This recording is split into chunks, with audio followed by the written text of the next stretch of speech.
로마서 12장 4절로 8절 우리 함께 합독하겠습니다. 같이 합독합니다. 우리가 한 몸에 많은 지체를 가졌으나 모든 지체가 같은 기능을 가진 것이 아니니 이와 같이 우리 많은 사람이 그리스도 안에서 한 몸이 되어 서로 지체가 되었느니라. 우리에게 주신 은혜대로 받은 은사가 각각 다르니 혹 예언이면 믿음의 분수대로, 혹 섬기는 일이면 섬기는 일로, 혹 가르치는 자면 가르치는 일로, 혹 위로하는 자면 위로하는 일로, 구제하는 자는 성실함으로, 다스리는 자는 부지런함으로, 긍휼을 베푸는 자는 즐거움으로 할 것이니라. 아멘. 네, 여자들이 이해하지 못하는 남자들의 모습이 있습니다. 저도 이렇게 연애 시절에 데이트를 할 때 아내가 이해하지 못하던 저의 모습이 하나 있어요. 그래서 한 번은 물어보더라고요. 도대체 왜 그래? 이렇게 한번 물어본 적이 있어요. 그게 뭐였냐면, 길을 가다가 모를 때 남자들은 절대 물어보지 않아요. 네, 어떻게 하든 스스로 찾아내려고 노력을 해요. 그러니까 아내가, 아니, 물어보면 되는데 왜 안 물어봐? 라고 이야기를 했어요. 간혹가다 내비도 마찬가지죠. 내비가 어딘가로 안내할 때 남자들은 자신 있게 얘기하죠. 이 길 아니야. 이 길 빠르지 않아. 그러면서 자신이 아는 길로 가요. 그러면은 누군가 생각하죠. 그럴 거면 내비를 매달았어? 라고 생각할 수가 있죠. 그러니까 왜 그런지 저도 잘 모르겠어요. 누군가에게 도움을 청해서 해결하는 게 남자의 자존심을 건드리는 걸 수도 있고, 혹은 좋아하는 여자 앞에서 스스로 해결하는 힘을 보여주려고 하는 것일 수도 있을 것 같습니다. 저도 그런 편이긴 해요. 그리고 아내 입장에서 저를 이해하지 못하는 게 하나 더 있습니다. 뭐냐면 저는 도움 요청을 잘 못해요. 그러니까 길을 못 물어보는 것만이 아니라 도움 요청도 잘 못해요. 그러니까 어떤 일을 하게 되면 혼자 할 때가 많습니다. 또 혼자 하면서 힘겨워하는 순간들도 간혹가다 있어요. 서울에서 사역을 할 때 어떤 행사가 있으면, 예를 들면 제가 어린이부를 맡고 있었으니까 여름 성경학교 이런 거 끝나고 이제 교사 강평회를 하잖아요. 여름 성경 어땠습니까? 교사 강평회 하면은 그 교사들 중에 꼭 나오는 게 뭐였냐면, 목사님 혼자 다 하지 마세요. 이게 꼭 나왔어요. 목사님 좀 요청하세요. 교사들한테 여기저기 일 이런 거 좀 맡기시고 그렇게 좀 하세요. 라고 얘기해요. 근데 저는 그 맡기는 게 이상하게도 너무너무 이게 미안해요. 미안하다 보니까 더 못하겠는 거예요. 그러니까 저도 이제 제가 할 때도 힘겨울 때가 있잖아요. 그러니까 이 힘겨움을 누군가에게 지게 하는 게 너무 미안해요. 아니면 어쩌면 제가 어릴 때 들었던 동요 있잖아요. 꺼야 할 거야. 혼자도 잘할 거야. 그 동요를 제가 너무 감명 깊게 들었는지 모르겠지만 어쨌든 그게 잘 안 돼요. 근데 아이들도 그럴 때가 있더라고요. 그냥 부모가 도와주면 되는데 싫어서 그냥 계속 아니야, 나 혼자 할 거야, 내가 할 거야, 내버려도 나 혼자 할 거야, 뭐 이런 경우들이 은근히 있는 것 같아요. 그러니까 이 혼자서 뭔가를 다 해내고 싶은 거, 이게 인간의 본능 중 하나인 것 같습니다. 누군가의 도움을 받는 것이 아니라 나 혼자 스스로 모든 문제를 해결하는 것, 이게 인간의 본능 중 하나가 아닌가? 이런 생각을 좀 하게 돼요. 그런데 아시다시피 인간은 혼자서 모든 걸 할 수 없습니다. 태어났을 때는 부모의 도움이 필요하고요. 학교를 다닐 때는 선생님과 친구들을 통해서 배우게 됩니다. 직장도 여러 부서가 있는 이유는 혼자서 할 수 없기 때문에 다양한 분야에서 함께하면서 성과를 내죠. 교회도 마찬가지입니다. 예수님이 신앙 고백을 할 때 예수님이 그 신앙 고백을 그 개인을 교회로 임명한 것이 아니라 그 신앙 고백을 한 사람들의 공동체를 교회라고 이름 붙인 데는 아마 이런 이유가 있을 겁니다. 그래서 오늘은 예수님의 교회를 어떻게 세우셨는지, 그리고 어떤 모습이 되기를 원하는지를 한번 살펴보려고 합니다. 바울은 로마 교회에 하나님 나라를 살게 하는 예수 그리스도를 전합니다. 그리고 그 예수님을 통해서 세워지는 교회가 무엇인지를 설명을 해요. 그리고 그 4절과 5절을 우리 같이 한번 읽어보도록 하겠습니다. 4, 5절 같이 읽어볼게요. 시작. 우리가 한 몸에 많은 지체를 가졌으나 모든 지체가 같은 기능을 가진 것이 아니니 이와 같이 우리 많은 사람이 그리스도 안에서 한 몸이 되어 서로 지체가 되었느니라. 바울이 이 유비를 되게 좋아하는 것 같아요. 교회란 무엇인가? 라고 할 때 그리스도 안에서 이루어진 한 몸이라고 하는 이걸 굉장히 자주 사용해요. 골로새서 1장 18절에서도 그는 몸인 교회의 머리시라. 그가 근본이시요 죽은 자들 가운데서 먼저 나신 이시니 이는 친히 만물의 으뜸이 되려 하시며, 또 에베소서 1장 22절과 23절에서도 또 만물을 그의 발 아래 복종하게 하시고 그를 만물 위에 교회의 머리로 삼으셨느니라. 교회는 그의 몸이니 만물 안에서 만물을 충만하게 하시는 이의 충만함이니라. 그러니까 이렇게 몸 유비를 되게 많이 사용해요. 그러니까 이게 이런 경우는 이럴 때가 있거든요. 야, 내가 말해놓고도 기가 막히다. 이거 정말 괜찮은데? 라는 생각이 들 때가 있어요. 그러다 보니까 이 말들을 사용할 때가 있는 거죠. 그래서 제가 서울에 있을 때 생각을 해보면 그 담임 목사님이 어느 날 소파에 잠들어 있는 딸을 보고 이렇게 안아서 침대로 옮겨줬어요. 옮겨줬는데 다음날 딸이 일어나서 이제 막 이렇게 눈을 비비고 나오면서 아빠 나 어제 소파에서 잠든 것 같은데 언제 침대로 갔어? 이렇게 얘기를 할 때 그때 이렇게 확 느낌이 왔대요. 아, 천국이 이런 느낌이겠다. 내가 죽었을 때 죽고 나서 잠 깨듯이 일어났는데 내 앞에 환경이 하나님 나라로 바뀌어 있는 거. 이런 느낌이겠다. 그 목사님이 이게 너무 깨달음이 너무 좋으니까 1년에 설교할 때 이 비유를 한 4번은 쓰세요. 한 4번 이상은 쓰세요. 저는 이제 그런 걸 대충 기억하거든요. 근데 이제 보통 성도님들은 항상 새 것이 되었도다 해가지고 되게 그 비유 기가 막히지 않았어? 그렇게 한 5년 동안 20번 들었는데도 그 얘기를 하세요. 어쨌든 그런 것처럼 바울도 아마 몸 비유 내가 생각해도 되게 괜찮은 것 같은데 하면서 사용한 것이 아닐까라는 생각도 한번 해봤어요. 그런데 그렇지는 않아요. 사실 이 몸의 비유는요, 당시에 은근히 쓰이던 개념이었어요. 그 개념을 바울이 교회적으로 바꾼 것 뿐이에요. 그러니까 여러분은 한 몸이다라고 하면 어떤 생각이 많이 드세요? 어떤 대등함? 이런 것들을 느끼시나요? 기능적인 것들? 아마 그런 느낌이 좀 드시죠? 로마 시대의 한 몸이라고 하는 표현은요, 지배 개념이 좀 더 강했습니다. 그러니까 이 당시에 나왔던 말들 중에 뭐가 있었냐면, 황제는 머리고 국가는 몸이다라고 하는 말이 있었어요. 그러니까 무슨 얘기예요? 국가의 모든 시스템이 누굴 통해서 돌아가야 돼요? 황제를 위해서.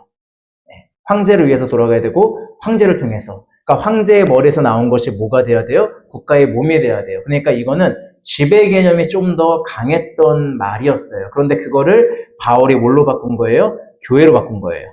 그럼 뭐가 되는 거죠? 교회의 모든 기능과 교회의 모든 것은 누구한테 맞춰져야 되는 거예요?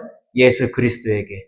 나를 지배하시는 분이 누가 되는 거예요? 원래는 황제가 지배했어요. 황제가 나의 머리였고 나는 그의 몸이었단 말이에요. 그런데 그 황제의 자리에 지금 누가 들어가는 거예요? 예수님이 들어가는 거예요. 그러니까 바울이 이 말을 한다는 건 당시에 굉장히 혁명적인 말인 거죠. 이거는 로마 군사들이 들으면 저 새끼 잡아. 이렇게 되는 거죠. 왜? 예수님을 왕자리에 갖다 놨잖아요. 그런데 그게 사실이잖아요. 그러니까 우리는 그 지배 개념, 이 한 몸이 되었다라고 얘기하는 거는 우리가 생각하는 내 몸적인 느낌보다는 지배 개념이에요. 그러니까 바울이 뭐라고 선언하는 거예요? 너희는 하나님의 나라에 살아가는 사람들이야 라고 선포하는 거예요. 그래서 우리는 더 이상 이제 황제의 지배를 받는 것이 아니라 국가의 지배를 받는 것이 아니라 누구의 지배를 받는 거예요? 예수 그리스도의 지배를 받는 사람들이 된다라고 하는 그 의미를 가지고 있는 겁니다. 그래서 이 한 몸이라고 하는 기능을 온전하게 익히고 있고 확실하게 내 삶 가운데 살아가는 교회된 분들은요, 하나님 나라를 살아가겠다고 하는 결단이 있는 거기 때문에 뭐 하게 될까요? 교회가 특정 정치 사상을 지키겠다고 하지 않아요. 이 개념을 말하는 건요, 교회의 기능을 상실하는 거예요. 그러니까 제가 좀 예민한 말이지만 교회에서 목사님들이 정치 집회 나가서 자유민주주의를 지켜야 합니다라고 얘기하는 건 잘못된 거예요. 교회는 자유민주주의를 지키는 게 아니에요. 물론 공산주의보다 자유민주주의가 훨씬 나아요. 인간이 만들어낸 어떤 정치 사상 중에서 민주주의만한 게 현재까지 없는 것도 맞아요. 그런데 우리가 지키는 건 뭐예요? 자유민주주의를 지키는 게 아니라 우리는 하나님 나라를 지키는 사람들이에요. 자유민주주의가 하나님 나라답지 못하면 비판하는 게 우리 교회예요.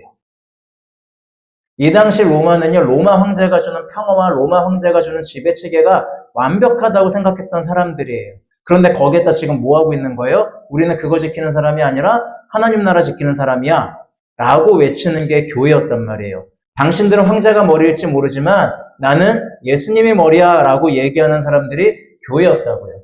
그렇기 때문에 오늘 우리가 지키는 것은 무엇이 되어야 돼요? 하나님 나라가 되어야 돼요. 그래서 특정 정치 사상을 우리는 이야기하지 않고 특정 정치인을 지지하지 않아요. 개개인이 누군가를 지지하는 건 상관하지 않지만 교회가 앞장서서 어떤 사람을 뽑아야 한다고 이야기하지는 않아요. 왜? 누가 되었든 뭐가 이루어지지 않을 걸 알아요? 그 사람을 통해서 하나님 나라가 이루어지지 않을 걸 알아요. 우리는 오직 누구만을 바라봐요? 예수님만을 바라봐요. 그래서 교회는 그 입장을 언제나 바라봐야 되는 거예요. 우리가 중요시하는 건 뭐예요? 교회는 하나님 나라를 지키는 존재라는 사실을 여러분들이 기억하셔야 합니다. 근데 이 개념은 제가 계속 설명을 드렸던 것 같아요. 그럼 이런 생각을 한번 해봐야 됩니다. 그래, 교회가 하나님 나라를 살아가는 공동체고 예수 그리스도를 머리 삼은 한 몸이라는 것까지는 알겠어. 그런데 그 다음은 그래서 우리에게 어떤 변화가 있지? 이전과 다른 건 도대체 뭐야? 라는 생각을 해봐야 돼요. 옛날 영화 중에 빅이라고 하는 영화가 있습니다. 톰 행크스라고 하는 배우가 젊을 때 찍은 건데 제가 어릴 때 봤는데 너무 재밌게 봤었는데 이때 뭐가 있냐면 아이가 부모님이 뭐 어떻게 막 하니까 아이라서 아무것도 못하니까 너무너무 화가 나는 거예요. 그래서 어떤 자판기 같은 소원 들어주는 자판기 같은 거에 어른이 되게 해주세요 라고 소원을 빌었어요. 근데 다음날 아침에 일어났더니 정말 어른이 되어 있는 거예요. 아이가 어른이 되어 있으니까 어떻게 돼요? 쫓겨나는 거죠, 집에서. 집에서 쫓겨나서 갈 데가 없어서 백화점을 갔는데, 뒤에 지금 사진에 보이는 저 피아노가 너무 재밌는 거예요, 이 친구는. 어른이지만, 몸은 어른이지만, 마음 상태는 다 뭐예요? 생각은 뭐예요? 아이잖아요. 그러니까 이 장난감을 너무 재밌게 갖고 노는 거예요. 근데 그 옆에 사장이, 그 장난감 회사 회장이 그걸 봤어요. 같이 해보니까 정말 재밌는 거예요. 그러니까 이 사람이 아이를 너무 잘 이해하는 거예요. 자기가 볼 때는 어른인데 아이를 너무 잘 이해하는 거예요. 아이니까. 그래서 장난감 회사에 취직을 시켜요. 그리고 임원이 됩니다. 그러니까 임원이 되니까 그 회사에 임원이 되니까 뭐가 주어지냐면 엄청나게 좋은 집이 주어지고 신용카드가 나오고 마음껏 쓸 수 있는 신용카드가 나오고 그렇게 되니까 삶이 어떻게 돼요? 완전 달라지는 거예요. 집안에 막 농구 골대가 있고요. 막 이렇게 되는 거예요. 그 장면이 기억이 나거든요. 세상에서도요, 우리가 어떤 회사를 들어가거나 어떤 소속이 되면은 이렇게 달라지는 것들이 생겨요. 하물며, 하나님 나라를 살아간다.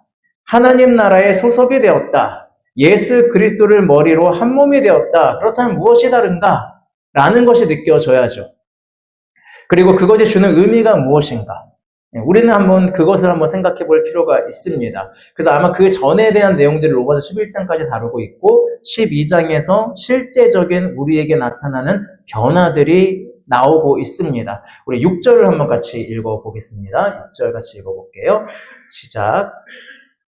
우리에게 주신 은혜대로 받은 은사가 각각 다르니 혹 예언이면 믿음의 분수대로 하나님의 교회된 이에게 은혜로 은사를 주셨다라고 이야기해요. 은사는 원어로 카리스마라고 해가지고 은혜의 선물이라고 하는 뜻을 가지고 있습니다. 그러니까 선물, 은사, 선물 이렇게 할 수가 있어요.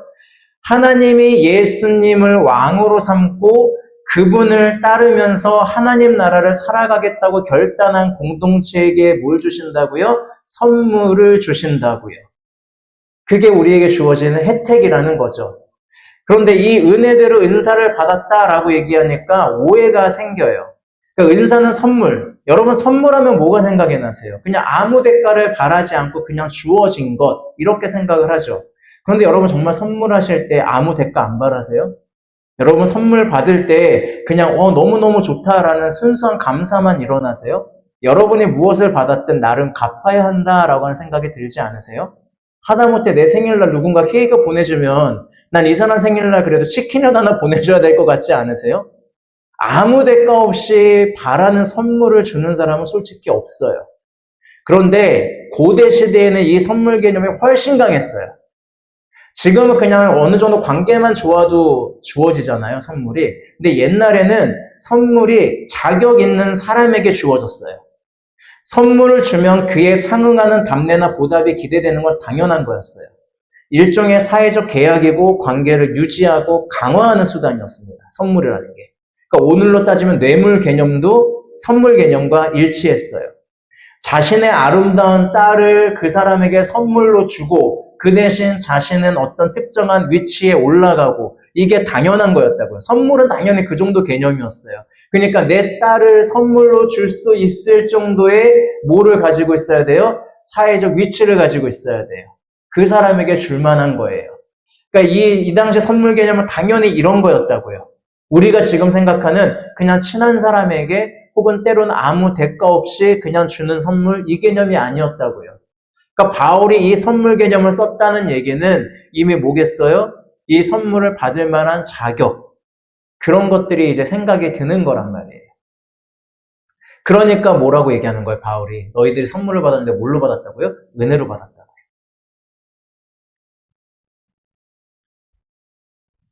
왜냐하면 아까 얘기한 것처럼 선물은 대가가 있었단 말이에요. 그런데 여러분 생각해 보세요. 여러분이 하나님한테 무슨 대가를 치를 수 있으세요? 하나님이 여러분에게 어떤 선물을 줬는데 은혜로 선물을 줬어요. 그러면은 이 당시에 따지면 내가 하나님한테 이 선물을 받았으면 그에 상응하는 뭔가를 줘야 되잖아요. 그런데 하나님한테 뭘 줄 수 있어요? 하나님 어디 높은 위치에 올려드릴 수 있으세요? 하나님에게 돈을 줄 수 있으세요? 하나님에게 명예를 줄 수 있으세요? 그 어떤 것도 할 수 없잖아요. 그리고 여러분들이 냉정히 말하면 하나님과 나를 비교해보면 우리가 선물을 받을 만한 자격이 있어요? 없잖아요. 그래서 바울은 이 얘기할 수밖에 없는 거예요. 너희가 은혜로 받았다라고. 그리고 아까 얘기했죠. 하나님이 여기서 뭐가 있냐면 하나님이 여러분을 향한 기대가 있다는 거예요. 그게 우리한테는 너무나도 감격이고 감사가 돼야 돼요.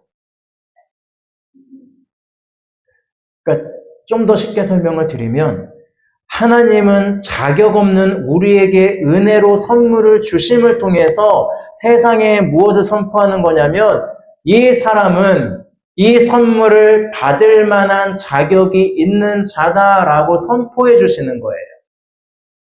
나는 자격 없는 자라고 생각했고 나는 아무것도 아닌 존재라고 생각했는데 하나님이 은혜로 선물을 주심을 통하여서 세상에 아니 이 사람은 내 선물을 받을 자격이 있는 사람이야. 이 사람은 내 선물을 가질 만한 놀라운 존재야 라고 하면서 내 존재 가치를 온전하게 세워주시는 게 하나님이시라고요.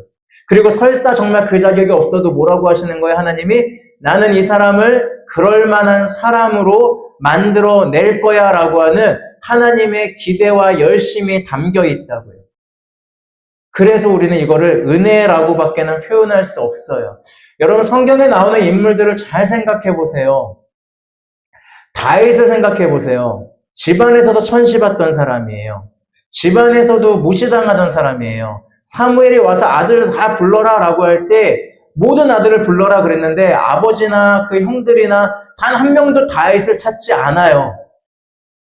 그런데 그 존재를 하나님이 뭐라고 하시는 거예요? 나는 너를 왕으로 세울 거야. 근데 다윗이 하는 모습을 보면은 왕의 자격이 없는 게 은근히 많아요.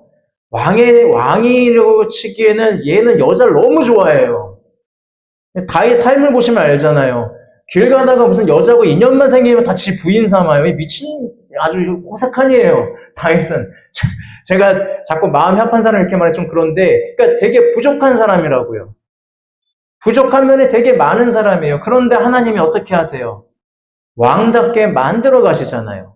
아, 이래서 하나님의 마음이 합한 사람이었구나라고. 다윗은요, 쇼맨십도 되게 강한 사람이에요. 지금 정치하면 엄청 잘할 사람이에요. 여러분들 성경에서 다윗을 너무 좋게 보셔서 그러는데, 다윗이 뭐 사울왕 죽을 때 막 이렇게 울 때 있잖아요. 자세히 살펴보세요. 일부러 사람들이 보는 자리에 가서 울어요. 압살롬 죽었을 때도요, 그 자리에서 우는 게 아니라 일부러 사람들이 볼 수 있는 자리에 가서 내 아들 압살롬 울어요. 그러니까 이게 일부러 막 시 짓고 노래 만들고 하는데 이게 다 사람들이 보는 데서 한다고요. 뭐 하는 거예요? 일종의 쇼맨십이 있는 거예요. 그런데 그런 다윗을 하나님이 어떻게 만드시는 거예요? 왕다운 왕으로 만들어 가신다고요. 이게 하나님의 선물이에요. 여러분들의 존재 가치를 높여주시고 하나님의 선물을 받을 만한 충분한 자격이 있는 사람으로 만들어 가신다. 나는 너에게 이 열심을 낼 거고 나는 너를 향한 이 기대가 있다. 그래서 나는 너에게 아무것도 바라지 않고 이 선물을 준다. 아니 오히려 이 선물을 주면서 이 선물에 어울리는 사람으로 나를 빚어가시겠다라고 하는 하나님의 의지가 나타난다고요. 그러니까 바울이 이걸 얘기할 수밖에 없는 거예요. 은혜로라고. 이 선물 개념을 좀 더 잘 아셔야 돼요. 그럼 그 선물이 과연 무엇이냐라는 것들을 우리 한번 살펴봐야죠.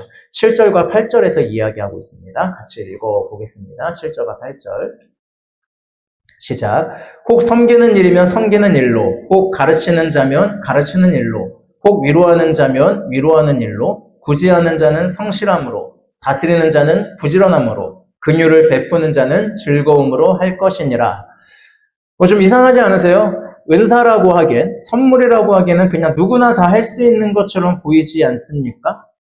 비슷한 성경 구절이 하나 있죠. 고린도 12장 8절 이후에 은사들을 이야기하죠. 이 은사들은 그래도 좀 은사 느낌이 나요. 지혜의 말씀, 지식의 말씀, 믿음, 병 고치는 은사, 능력 행함, 예언, 영들을 분별하고 방언을 말하고 방언을 통역하고 이 정도는 돼야 은사 같은 느낌이 나잖아요. 이 정도 돼야 은사 같은 느낌이 난다고요. 그런데 은사라고 하기에는 지금 나오는 것들은 대부분 좀 뭔가 이상하죠. 이거는 굳이 선물이라고 하기에는 누구나 왠지 할 수 있을 것 같은 그런 느낌이 좀 많이 나잖아요. 이렇게 은사가 좀 다른 이유는 로마 교회와 고린도 교회의 차이도 좀 있습니다. 그러니까 고린도 교회는 어떤 은사가 더 높은 은사냐 이 싸움이 일어나니까 바울이 은사를 쫙 얘기한 다음에 마지막에 한마디 하죠. 여러분 잘 아시는 사랑장이라고 하는 사랑은 언제나 온유하며 그러면서 은사에는 높낮이는 없고 여기에 바탕은 사랑이고 하나님께 받은 거니까 너희가 자랑할 수 없고 이렇게 얘기하죠. 근데 로마 교회는 그 부분이 나타날 필요가 없어서 이렇게 나오는 거예요. 그런데 이 은사, 지금 말한 은사들을 잘 생각해 보시면 한 가지 공통점이 있습니다. 뭐가 있을까요? 모두 다 다른 사람을 세워주는 거예요.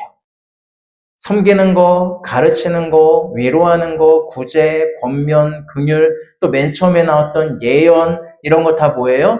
다른 사람을 세워주는 일이에요. 이게 하나님 나라를 살아가는 교회된 우리에게 주어지는 특별한 은사라는 거예요. 여러분 세상은요. 나를 증명해야 돼요. 세상은 나 자신을 세워야 돼요. 오늘날에도 그런 일들이 많죠. 좋은 옷, 좋은 차, 좋은 집을 갖고 싶어하는 이유는 뭐예요? 내가 그만큼 괜찮은 존재, 내가 이만큼 이 세상에서 뛰어난 존재야 라는 것을 세우고 싶으니까 하고 있는 것들이에요. 그리고 그 소비 의식을 계속 자극하죠. 남보다 더 좋은 차를 운전함으로 우월감을 느끼죠. 내가 중형차를 몰 때 경차 모는 사람 보면서 아 내가 저보단 나 이런 마음을 갖게 하는 게 오늘날 세상이에요.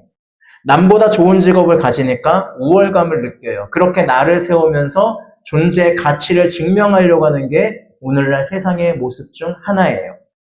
그런데 그리스도인은 나를 세우는 게 목적이 아니에요. 우리의 목적은 오직 누구예요? 예수 그리스도를 세우는 거예요. 하나님을 세우는 게 목적이에요. 그래서 그러다 보니 그분의 말씀에 따르니까 뭐가 목적이 돼요? 내 이웃을 세우는 것이 목적이 돼요. 나를 세우는 게 중요하지 않아서일까요? 아니요. 그건 내 할 일이 아니에요. 아까 말씀드렸잖아요. 하나님이 나에게 은혜의 선물을 주면서 나를 어떻게 만드신다고요?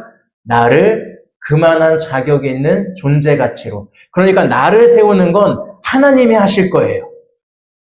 하나님은 나를 엄청난 사람으로 세우실 거라고요. 그건 하나님의 약속이에요. 그러니까 이미 그게 주어져 있으니까. 나를 하나님이 완벽하게 세울 걸 내가 아니까. 그러니까 내가 지금 어디에 가는 거예요? 그걸 아직 알지 못하는 내 이웃에게로 향하는 거예요. 그래서 다른 사람들을 어떻게 해야 돼요? 세워야 돼요. 그런데 그 세워야 되는데 어떻게 세워야 될지 몰라요. 그런데 하나님께서 뭐 하신다고요? 은사로 주신다고요. 긍휼한 마음, 섬기는 마음, 이런 마음들을 주신다고요. 그래서 그 사람들을 할 수 있게 한다고요. 자존감을 세우기 위해서 어떤 사람이 영상을 만들었는데 드라마 한 장면이었어요. 그때 이제 어떤 사람이 이렇게 얘기해요. 이게 술이었는지 물이었는지 기억이 안 나는데 이제 그걸 딱 보면서 이렇게 채워요. 채우는데 일부러 흘러 넘치게 채워요. 그러면서 이게 중요한 것 같다. 너를 먼저 채우고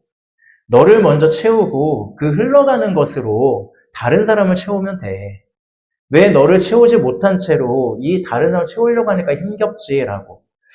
예, 맞아요. 그런데 제가 그 영상에 그런 말을 하는 분들에게 작은 트집을 하나 잡는다면 여러분 아무리 노력해도요 자신의 허함을 채우는 것은 없어요.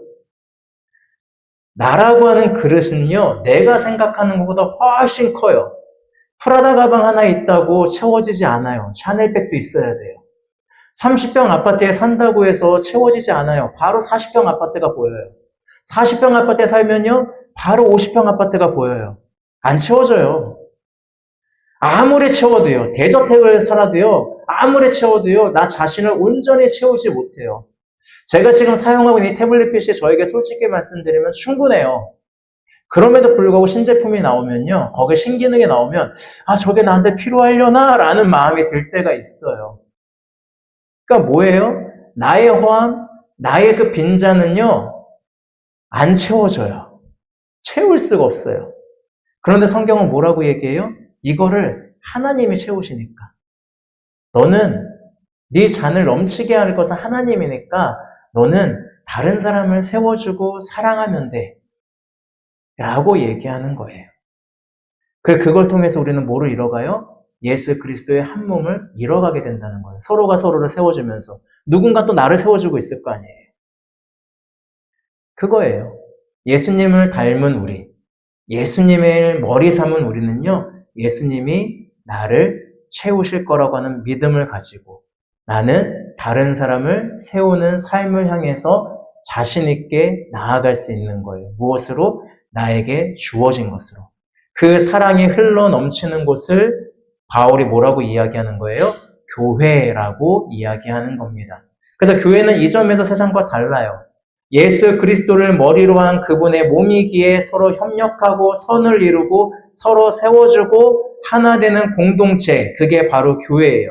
우리는 말씀을 통해서 하나님을 발견합니다. 그리고 그 하나님이 나를 얼마나 사랑하셨는지를 봅니다. 우리는 기도를 통해서 하나님을 발견합니다. 그리고 그 하나님이 나를 어떻게 세우고 계시는지를 발견하게 돼요. 그래서 내가 욕심으로 기도했는데 그 욕심을 내려놓게 되죠. 하나님 앞에 기도하니까. 왜? 나를 보고 있는 하나님을 발견하거든요. 하나님, 나 돈이 너무 필요해요. 라고 기도했는데 하나님이 나에게 이미 충분함을 느끼게 하죠. 그러니까 뭐 하게 돼요? 하나님이면 충분합니다. 라고 고백하게 돼요. 바울이 그랬던 거 아니에요? 내 눈 좀 어떻게 해주세요. 그랬더니 너의 은혜가 족하다. 그러니까 바울은 눈 안 좋은 채로 선교하잖아요. 이게 하나님이시라고요. 이렇게 나아간다고요. 그러면서 뭘 보게 돼요? 다른 사람을 보게 돼요. 이 하나님을 저 사람도 알았으면 좋겠는데, 이 하나님을 저 사람도 깨달았으면 좋겠는데, 그 마음으로 하나님을 증거하게 돼요. 그거예요. 그래서 하나님의 선물이 지금 뭘로 주어지는 거예요? 다른 사람을 세우는 것. 그리고 그것을 세우면서 뭐를 경험한다고요? 나를 세워지는 것도 경험하게 돼요. 이 하나님 나라의 선물을 통해서 서로를 세우는 일들은요, 거리를 뛰어넘습니다. 멀리 있다고 안 되고 막 그러지 않아요. 좀 조심스러운 얘기인데, 이번 주에 아내의 친구가 꿈을 꿨어요. 근데 아내가 구체적인 액수를 이야기하면서 이것만 있으면 되는데 이런 얘기를 했나 봐요. 꿈에서. 그러니까 예를 들면 8만 원만 있으면 되는데 뭐 이런 식으로 이제 아마 이렇게 하는 꿈을 꾼 거예요. 그래서 이 친구가 아내한테 전화를 한 거예요. 근데 요즘 전화를 우리가 많이 받거든요. 가뭄이라서 그런지 제 아버지가 절대 전화 안 하시는 분이에요. 그런데 이제 가뭄 얘기가 나오니까 저한테 전화해서 야 가뭄인데 괜찮냐? 뭐 이렇게 저한테 전화를 주는 말 다 한 거죠. 그러니까 이 가뭄 가운데 전화를 너무 많이 받아요. 그러니까 아내도 아마 그런 전화인가 보다 싶어가지고 가뭄이어도 괜찮아 이렇게 얘기했는데 그리고 통화하다가 이런저런 얘기하다가 우리 집의 경제 사정을 조금 이야기를 했어요. 그러니까 친구가 이제 그 정도로 힘든지 몰랐다라고 이제 얘기를 하면서 통화가 끝나고 아마 저녁엔가 하나님께 순종하는 마음을 보낸다고 꿈에서 아내가 말한 그 액수를 보냈어요. 그 덕분에 아내가 저한테 전화를 해서 빚의 자녀에서 빛의 자녀로 거듭났다고 전화를 하셨어요. 이런 일들이 저희는 은근히 일어나요. 다른 사람을 통해서 이렇게 세워지는 일들이 일어나요. 그리고 이 얘기를 하고 아내가 저한테 이야기했을 때 제가 이 귀한 사역을 듣고 이 하나님의 하시는 일을 듣고 제가 저절로 기도가 나와요. 뭐라고 기도할까요? 하나님, 공을 하나 더 붙이셔야죠. 강릉에 내리는 비도 공을 하나 더 붙여야 되는데 10mm 왔대요. 하나님 100mm 와야죠. 어제 100mm 왔다고 하더라고요. 하나님 1000mm 와야 되는데 공을 하나 자꾸 하나님 공을 하나 빼먹으시는 것 같아요. 하나님 이렇게 하시면 안 돼요. 라고 제가 기도하지는 않았겠죠? 이 사건들을 통해서 저는 하나님의 사랑을 다시 한번 느끼게 돼요. 자격 없는 나에게 주시는 하나님의 그 은혜의 선물들을 느껴요. 그럼 거기서 끝나야 될까요? 아니요. 이렇게 일들이 일어나니까 아내와 저는 무슨 얘기를 하게 될까요? 우리 더욱더 다른 사람을 섬기고 다른 사람의 필요를 채우는 일에 앞장을 서자. 우리가 없다고 위축되지 말고 우리는 더욱더 다른 사람을 챙길 수 있는 마음을 갖자. 우리 하나님이 이러신 분인데 왜 우리가 위축돼서 나아가냐? 무슨 얘기예요? 하나님이 나를 채우시고 나는 그걸 믿고 다른 사람을 채우고 그렇게 하면서 서로가 서로를 채우면서 하나님 나라를 이뤄가니까 세상 사람들이 볼 때 교회는 어떤 곳이 될 수밖에 없을까요? 매력 있는 곳이 될 수밖에 없는 거예요. 사랑하는 성도 여러분, 교회는요, 하나님께 인정받는 곳이 아닙니다.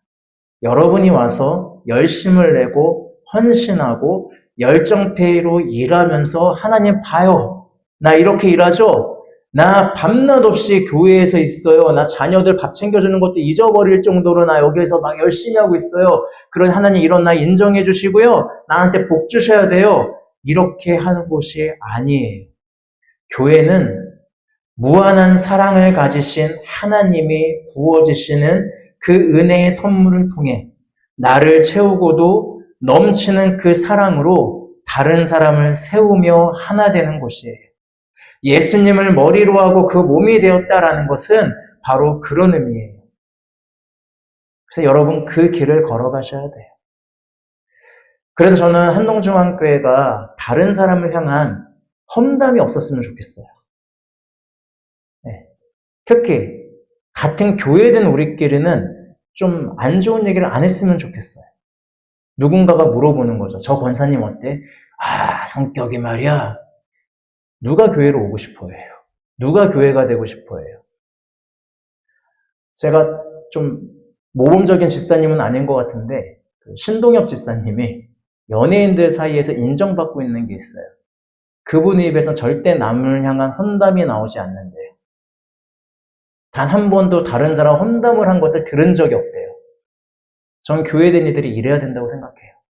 다른 사람은 험담, 또 아쉬워하는 마음, 이런 것보다 어떠한 마음? 사랑, 칭찬, 이렇게. 그러면서 뭐를 이뤄가는 거예요? 온전한 몸을. 여러분 몸에서 오른손을 보면서 아이 오른손이 왜 이따이야 라고 하실 거예요? 아니잖아요.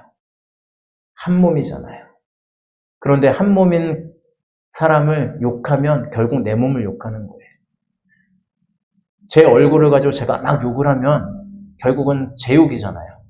내가 다른 사람 험담하는 건 교회 됐을 때는 결국 내 욕하는 거예요. 내 험담하는 거예요. 그래서 우리는 교회 안에서 뭐를 봐야 돼요? 사랑을 봐야 되고요. 희망을 봐야 돼요. 그 사람의 부족함을 채우시는 건 누가 하신다고요? 하나님이 하신다고요. 그 길을 걸어가셨으면 좋겠습니다. 그렇게 온전한 몸을 이루는 교회가 되기를 주님의 이름으로 축복합니다. 기도하겠습니다. 우리를 주님을 머리 삼고 한 몸이 되게 하신 예수님을 찬양하고 고백합니다. 내가 늘 부족한 것 같지만 자격 없는 것 같지만 그런 나를 채우시는 하나님을 믿습니다. 그 하나님을 믿고 나아갈 수 있도록 하여 주시고 또 그 나를 채우시는 하나님이 사랑을 채우는 끝나는 것이 아니라 흘러 넘치게 하시오니 그 하나님의 마음으로 다른 사람을 세우고 다른 사람을 사랑하고 다른 사람을 칭찬하고 다른 사람과 함께 온전한 한 몸을 이뤄가는 교회를 세워갈 수 있도록 함께하여 주시옵소서.